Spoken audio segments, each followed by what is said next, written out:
Hey guys, welcome to another edition of Discovering Our Journey. I'm your host MC. And I'm JC. There you go.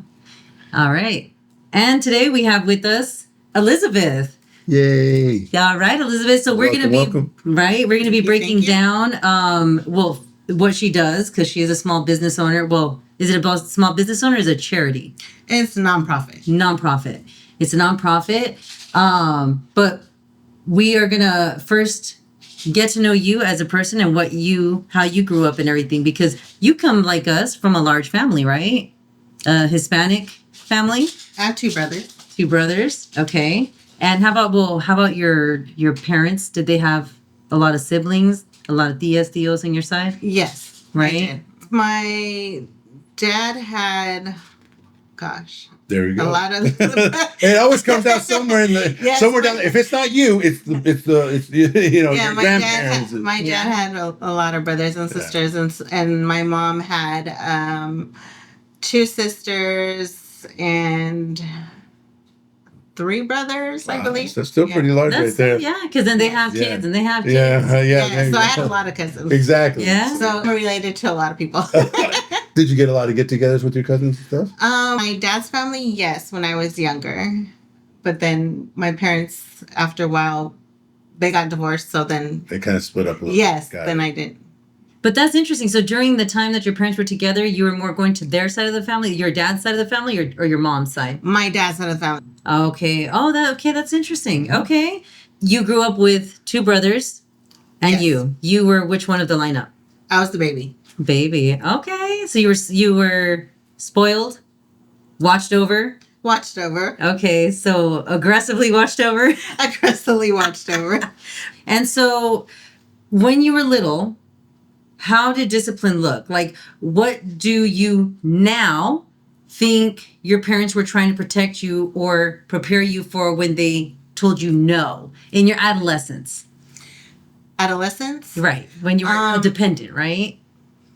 I think my parents are more, it was more like my mom, because my dad wasn't in the house. So my mom, being a single mom in the house, and she worked and went to school. So I think for her, it was more, making sure I was going to school, making sure I was,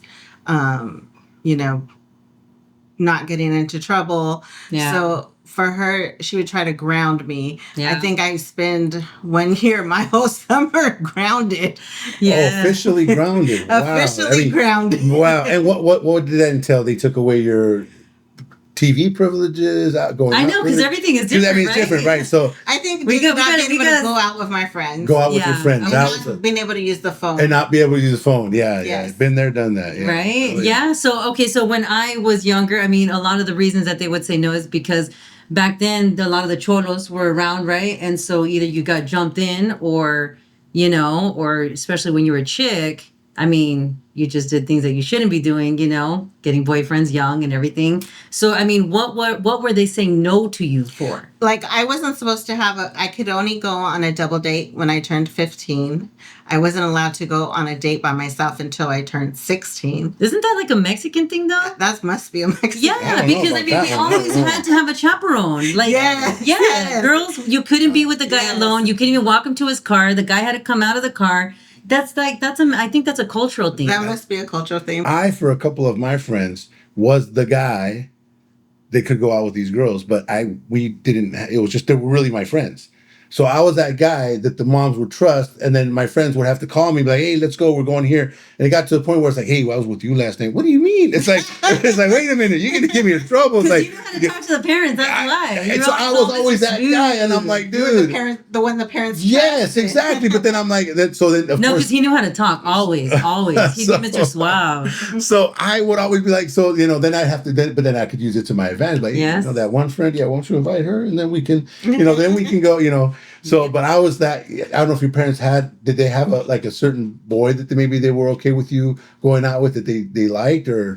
I think after a while, yes, but I think because my parents were like that, and then it caused me to be more sneaky.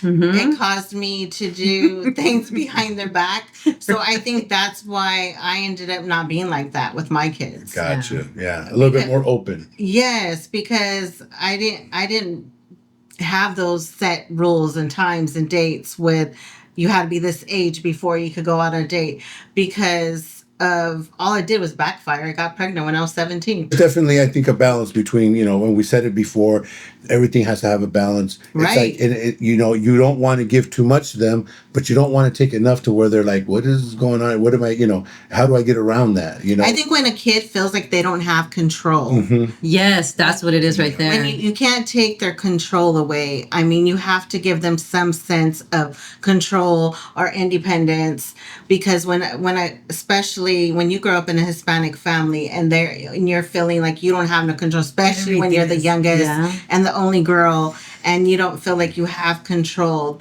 you're going to find ways to have control. Yep. Yeah. And when you grow up with not having a father in the house, you're going to look for love in all the wrong places. That's the I think truth. that comes with hand in hand with responsibility. It's like if they want to have control, they have to teach them how to be responsible with it. Correct. Yeah. That's what it yeah. is. And so when they corrected you, right? And I'm going to say me, because this is something that I was thinking about too, is to think, for growth, right? So when they corrected me, what might they have been hoping I would learn about myself or others or just life in general?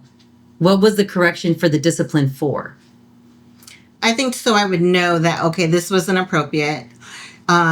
You couldn't do things without, they were afraid of what could have happened. I think they corrected me because they wanted me to know that I crossed the line there. They were trying to have control, like you were talking about, Right. and I wanted my own control. I Correct. wanted that, and you couldn't tell me, especially because of how I saw their love together. I was now as a grown up, I see how judgmental I was to them, to be like, well, you guys are a mess. I mean, I'm gonna be better. I'm gonna call the shots in my life, and I'm gonna have control in that kind of way.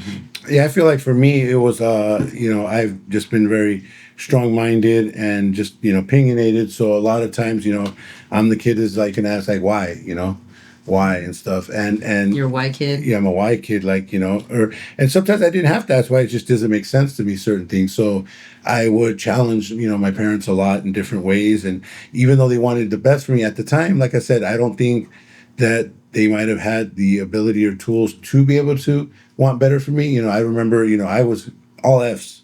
When I went to go live with my father, I was 11, 12 years old, and my mom was like, you're going to live with your dad because I can't control you no more. You got bad grades.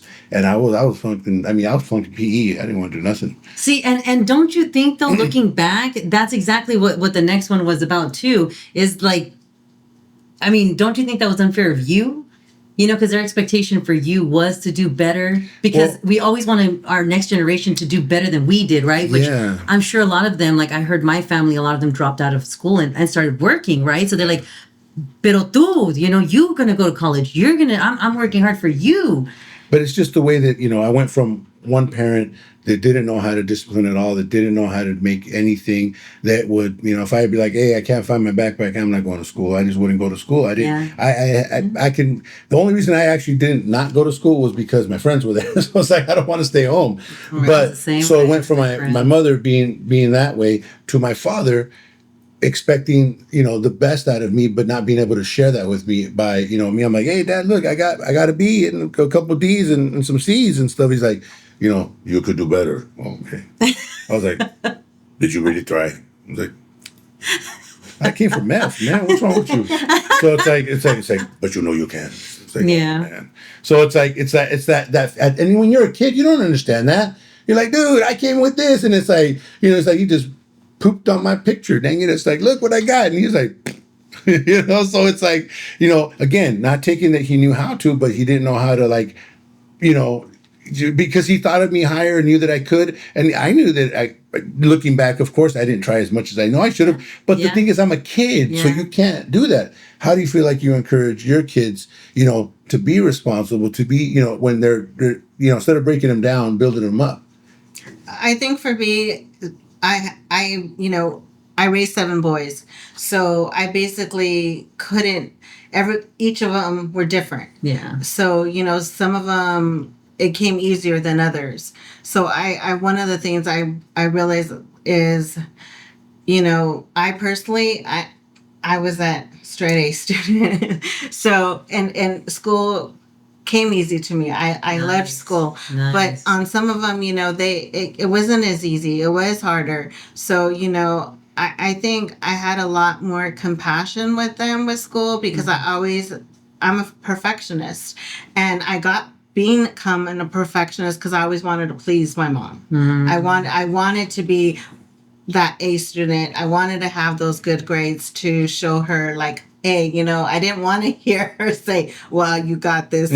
So I wanted to try to be, to try to show her the best. So with them, I would try to get them in tutoring. I would use our 5 what are independent, where they can, if they had, because they had learning disabilities because of their past, so they had trauma, so they had to be on independent contracts where that would, so I had a lot of things I learned different with them that I think would have helped me not to have to struggle so hard. But you said you had A's in school though. But I struggled because I have dyslexia. Okay. And they didn't catch it. Oh, so gotcha. like, say a paper that would have took somebody else an hour to take, it took me 3 hours, Yeah. So, and I like how you did that, how you started surrounding them with the community to support them, right? Yeah. The tutors and then teachers. That's good. That's awesome. And that's interesting that, that you say what, about the, they had difficulties because, I mean, back in my days, it was like, you're just dumb. You know what I'm saying? Right. That's how it was. Like, you just don't want to learn. And it's like, and I feel like if he were to test me, I got like ADHD, some Right. dyslexia, something. I twist my numbers all the time. Yeah. I can't read when I get my projects and I'm reading them. I got to read them like 3 times because like my brain wants to read this before it reads that and stuff. So it's like, I know there's something up in here that has struggles when I go through Well, listen, stuff. I knew that there was something up in here as well with mine, but practice makes perfect. No, I got you. But what I'm saying I- is, nowadays we kind of identify. Before it was like you didn't know. You know what I'm saying? So no, but the thing was, is I did a lot of research, and when a kid has gone through trauma, their brain doesn't develop accordingly and there's been research studies. So I literally went to bat for my boys, and I literally went to the school district, had the school psychology, had all the teachers, and they went to bat and showed them, and they agreed with me that part of their brain did not develop because of the trauma. Absolutely. And Absolutely. so that's why they couldn't. That makes sense. It wasn't that they didn't want to pay attention. Yeah. It's not that they didn't want to listen.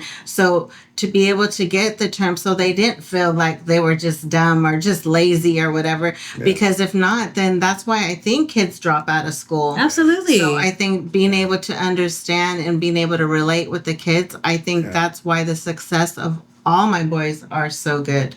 Like I was slow to unravel too growing up, and it would frustrate, my parents. I don't think they worked so hard. And so because I was a little slower than my other siblings, it would be like, ya lo hicimos again. And so I would feel so small, and nothing would penetrate because of the frustration, and it made me feel like, that small.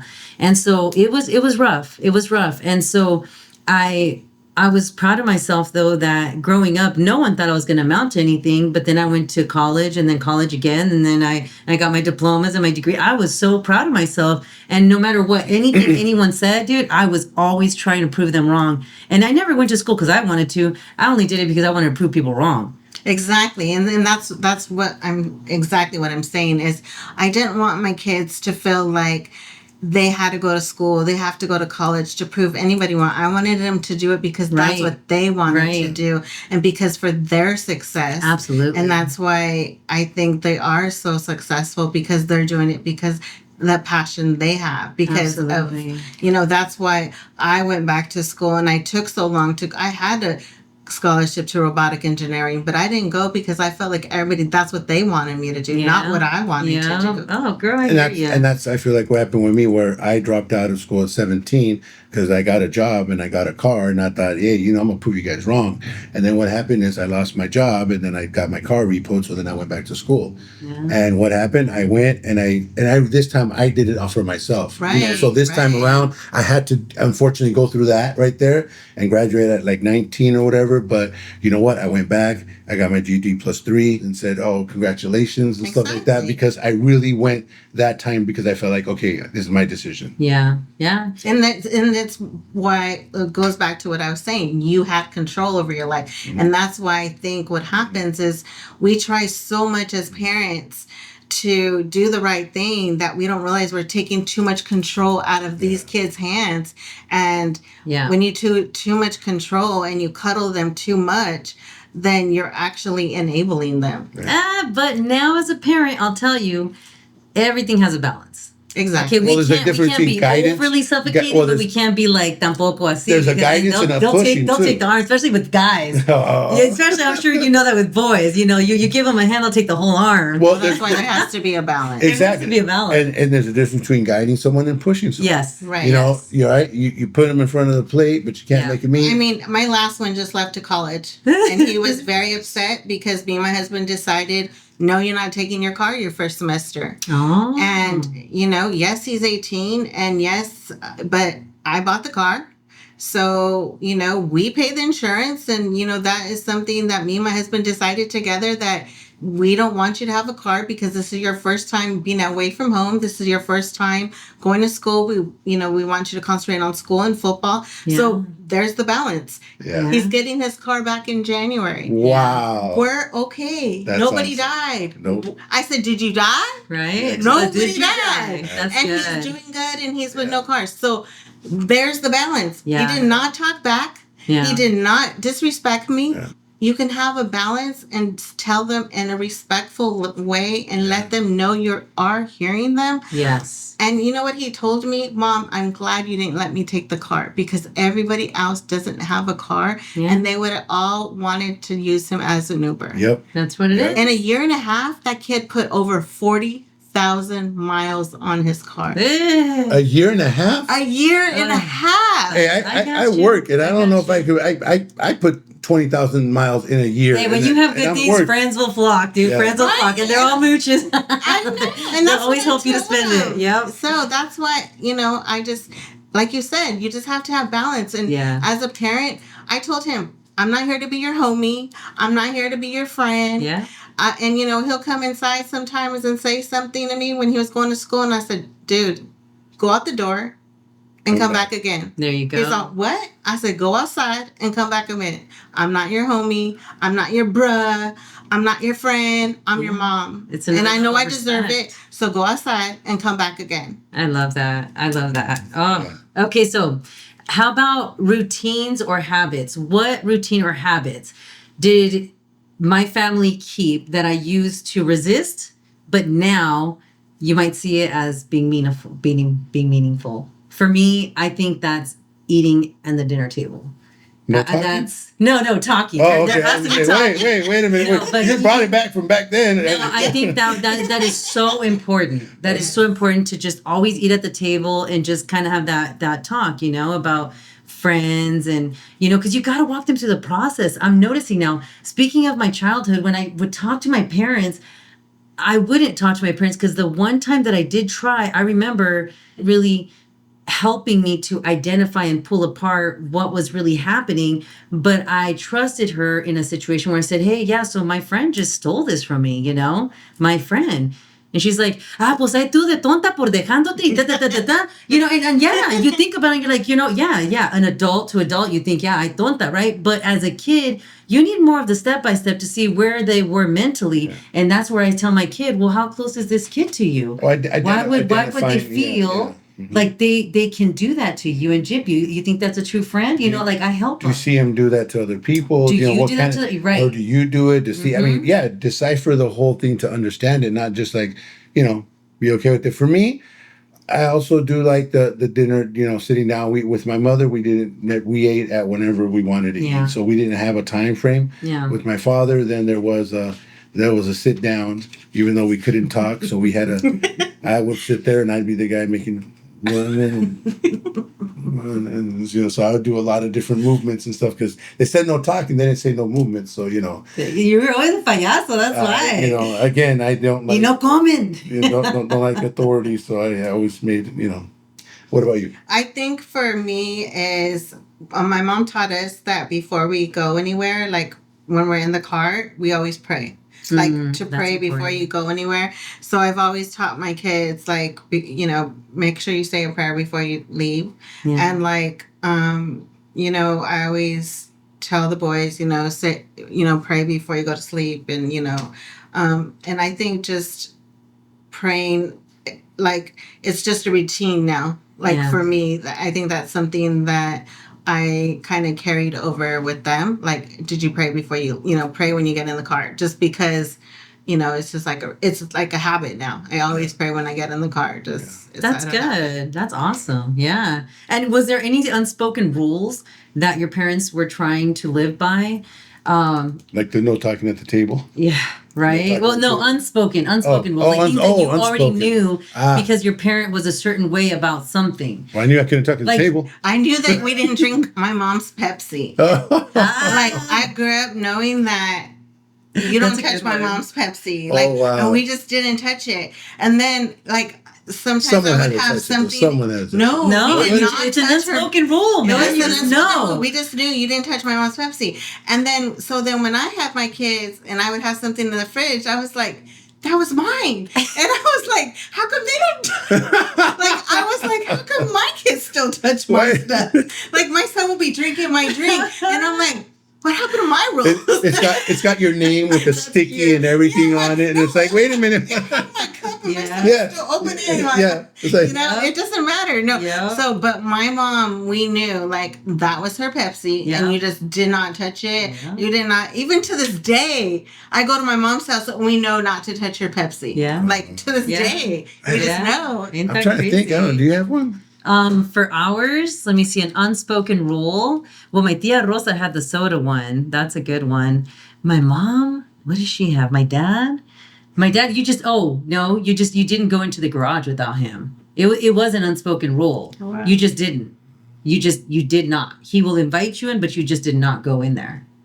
That was unspoken. And us was the lights go on outside, you need to come home. Oh yeah. But that was a rule though. Yeah, that was like the rule. Yeah. And like when I was a certain age in elementary school, like I knew I couldn't get off the block. Like, we had a cul-de-sac, so you couldn't get out of it. Well, Cintarazos would remind you that rule.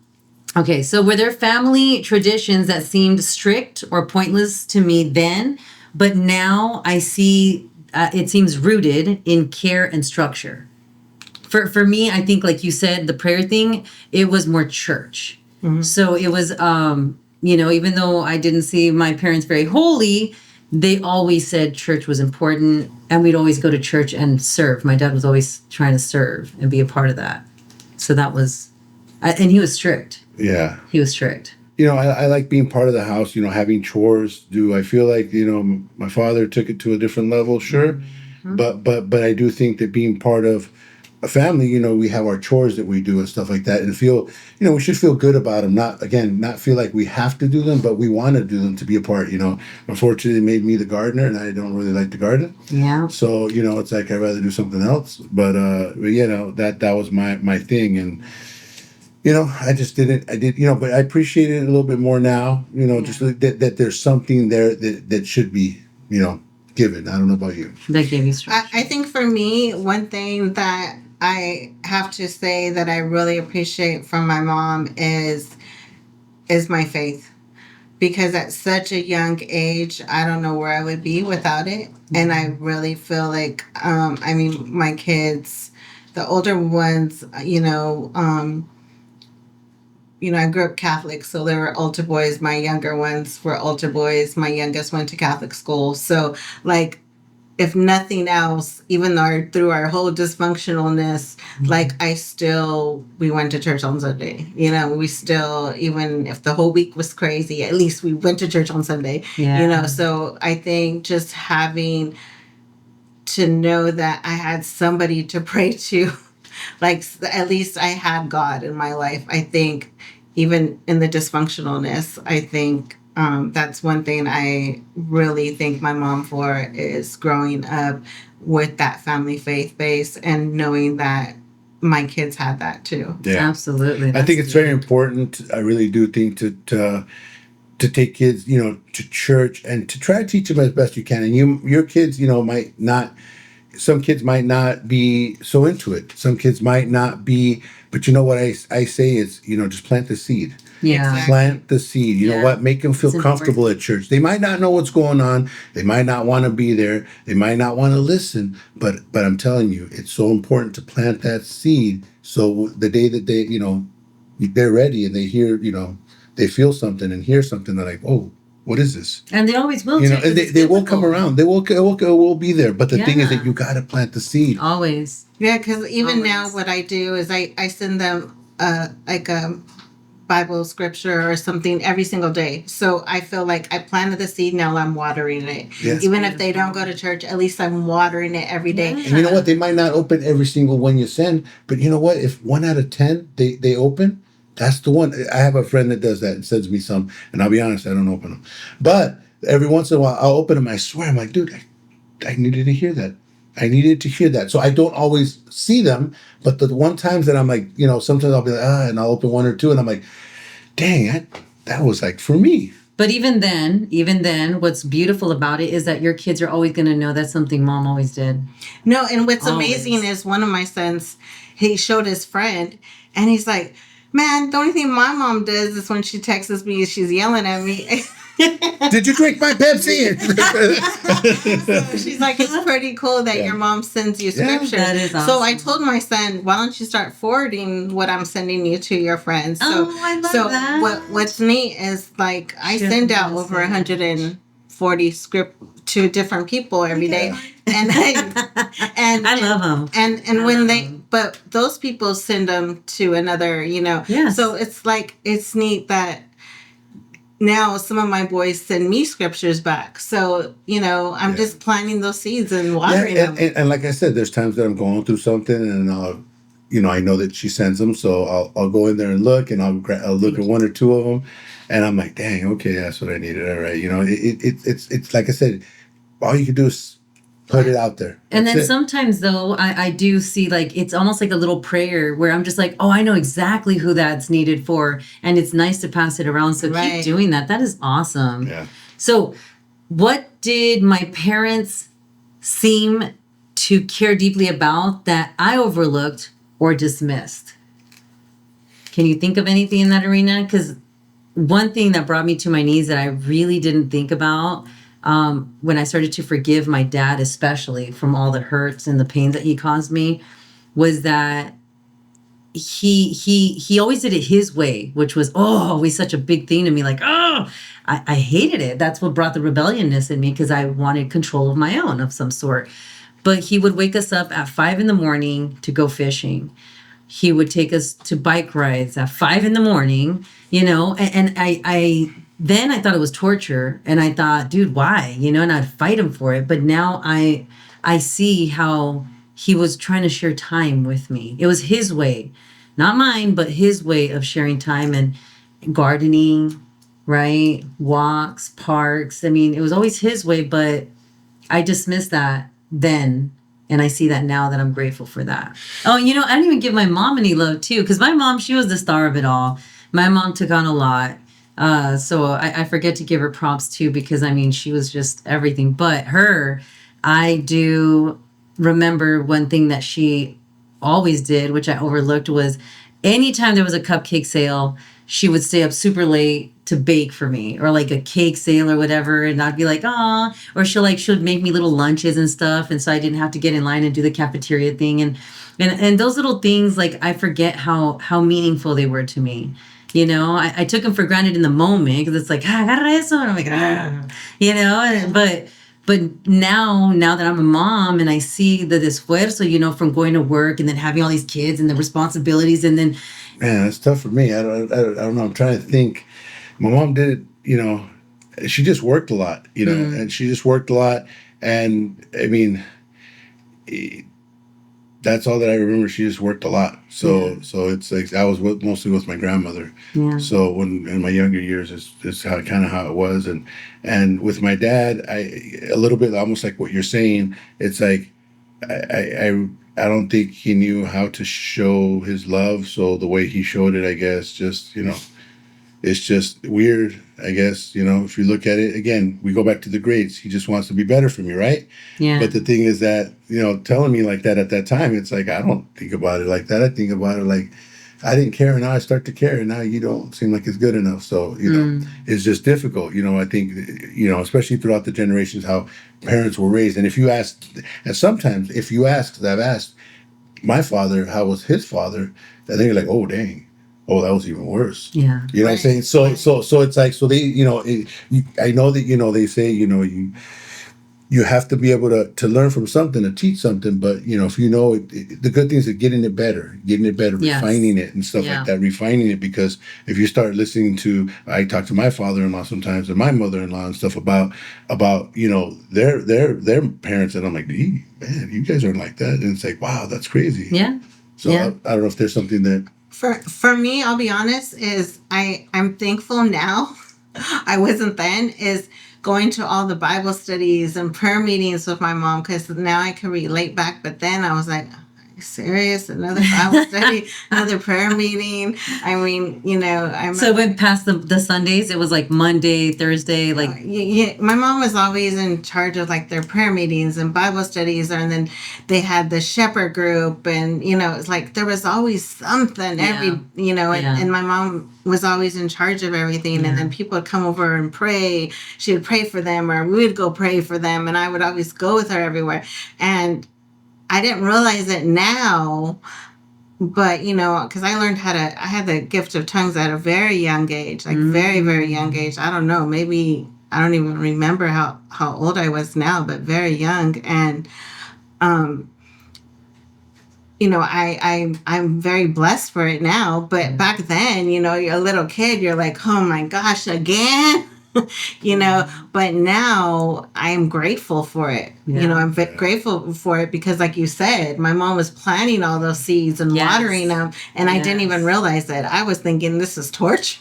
yeah, Like not just Sunday, we just went. yeah, and see, I think maybe with my father, it was the the church was like kind of like different. But when I was younger, I loved going to church. So I didn't actually. I was a little kid, 6, 8 years old, and carrying my little Bible with me and stuff, and go preach to bums on the street, going, "Why do you drink? Do you know God loves you?" I mean, So I was like one of those kids and stuff like that, and I couldn't go out nowhere without being combed. And my grandmother would when I went out with my grandmother, it was like I had to be tucked, combed, nice. Everything was I had to be really nice. So, and my uncle was a pastor and stuff, so he, we would go, and my grandma would listen to the translation in the booth. They had a booth at her church where they would translate while they were preaching. Yeah. So yeah. All right, so this concludes the first part to this. There's so much to uncover here because what you're doing is very important, right? But we always have to reflect on our past to show how we navigated through our present and what we're doing in the future to move through and grow, right? Because this is all about growth and development. So stay tuned, right? That's right. You will join us for part 2 next time. And remember, There's no growth without pain. Oh, See you at part 2. part 2.